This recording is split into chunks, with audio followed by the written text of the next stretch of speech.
PI Patel સાહેબ બોલો?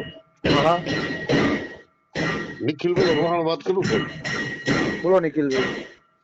હવે તમારા અમારા એક આગેવાન દ્વારા અમને મેસેજ મળ્યા તમે સાહેબ ફરિયાદ નથી લેતા. ખરા 2-4 આગેવાન આજે મને મળી ગયા. એટલે ફરિયાદ ના લેવાનું કારણ શું સાહેબ એ જાણવા માંગુ છું. તમે રૂબરૂ આવજો, હું વાત કરીશ આપની સાથે. અરે અત્યારે અમારા ફોનમાં વાત કરો પીએસઆઈ ને, હું રોહિત સાહેબ સાહેબ વાત અમદાવાદ કરે છું. છે. હું અમદાવાદ થી કઈ રૂબરૂ ના આવું. કઈ વાંધો નહીં નિખિલભાઈ, તમારા અહીંના પણ આગેવાનો મારી જોડે વાત કોન્ટેક્ટમાં જ છે.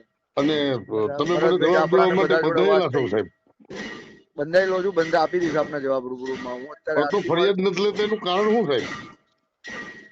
તપાસ કરીએ છું અમે, આમાં કોગ્નિઝન્સ અરે માટે તપાસ તો અમારા એમાં વિડીયોમાં તો પીએસઆઈ ચોખ્ખું તપાસ બધી કરે છે.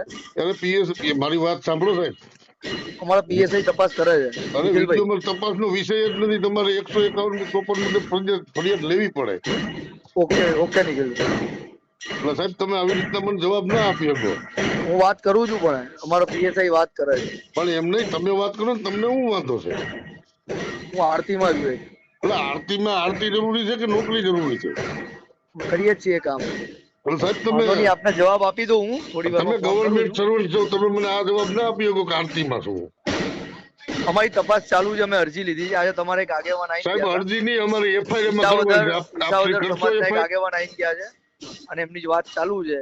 ઈ બીજા આગેવાન અરજી તપાસ ચાલુ છે. બધા ઈ વિષય નથી. તમે ફરિયાદ કાલની તારીખમાં નહીં લ્યો તો તમારી વિરુદ્ધ તમે જાઓ. ઓકે વાંધો નહીં. બરોબર. અને આ રીતે તમે મને ના જવાબ આપી શકો. તમે છે ને ગવર્મેન્ટ સર્વન્ટ છો. હા હા હું આરતીમાં છું એમ નહીં, તમારે મારી હારે વાત કરવી જ પડે સાહેબ. કઈ વાંધો નહીં, હું આપને ફોન કરું પાછો 2 મિનિટમાં.